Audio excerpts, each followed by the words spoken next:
Alright, we have a Cannondale Synapse with BB30 and the famous SISL2 crankset. This is a pretty cool looking crankset.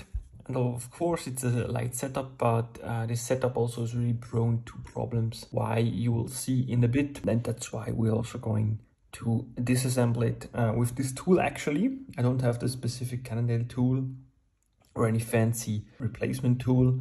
So I just do it with this normal tool that you maybe know for the really cheap cranksets. But you actually need a little washer if you use this, and then you are able to disassemble it until it comes off. It's actually pretty easy. You don't need to force anything. And there you see BB30 bearing shield. The axle, of course, is 30 millimeters in diameter. And here's the other problem. You see the crack in the left crank arm, which is actually pretty common. I've rarely seen an SISL2 hologram crankset without a crack. And there you go. This is the bearing.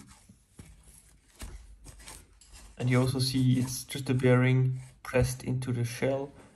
And it is pretty exposed, so it is prone to creaking. A lot of problems were reported to me, and the bearings are held in place with the spring that you need to remove before you can actually hammer it out, the bearing. And there you go. You need a special tool like this that splits inside. Then it's hammer time. You can basically just hammer it out. There you see the spring, and behind the other spring that holds the bearing in place. So once you press it in, it will of course stop at the spring. So it's a pretty lightweight and easy solution, but quite effective actually. I don't think that's really the biggest problem. Problem is really the exposure of the bearings. And this right here is the bottom bracket that we're going to install. It's BB30 outboard bottom bracket from Wheels Manufacturing. Now, as you've seen before, the BB30 that is originally in the Cannondale Synapse frame are just two bearings pressed into the alloy shell into the frame.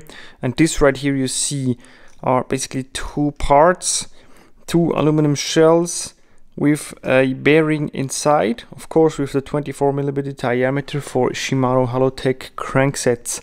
And they are screwed together in the middle, which gives them the stability that you need. So they are not just merely pressed into the frame set, they are in addition screwed together. Be sure that the surface is all clean, and also the inside of the shell is as clean as possible, so you don't want any dirty residues. Use this opportunity to really clean it out nicely, and maybe even the frame, now that you have disassembled the crankset. Now this is a crucial part. You see that I have the bike set up in my stand. This right here is the non-drive side, and this is the drive side. You see that because the front derailleur is right here, and I have laid out the bottom bracket exactly the way it needs to go. So we have the male thread which goes into the female thread, and this is exactly laid out as it should be.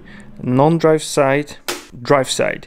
And this can be a bit confusing because you see the laser input that Wheels Manufacturing did is exactly the opposite. Normally you would go that way, right? Because you read from left to right.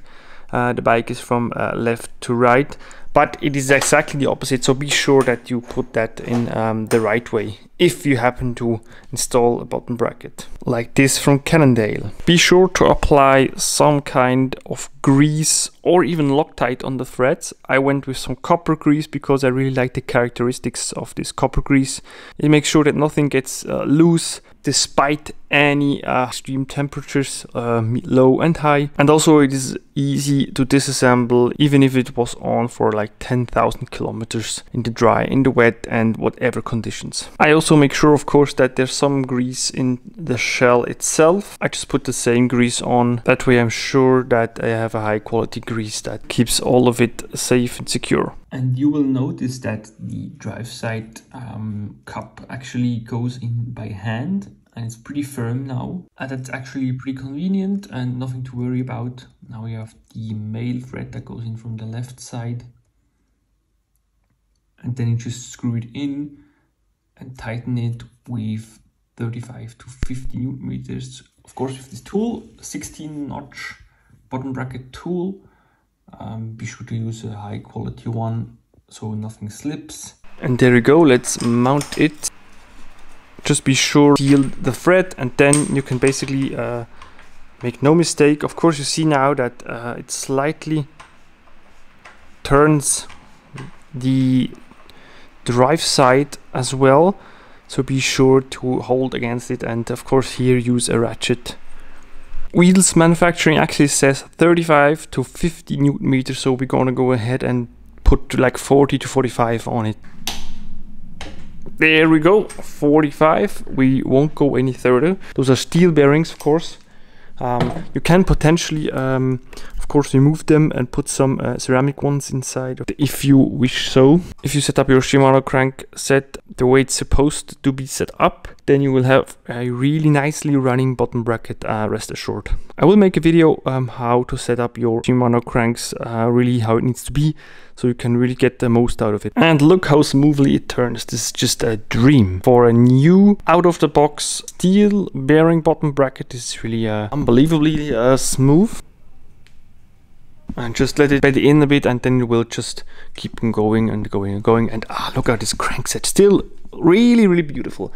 In my opinion, one of the most beautiful crank sets ever made, and also group sets, because we have the Dura-Ace DA2 11 speed, the first generation 11 speed, which was a pretty cool group set. Thank you guys for watching this video. If you have any further questions, you will know where to leave them, and I'll see you in the next one.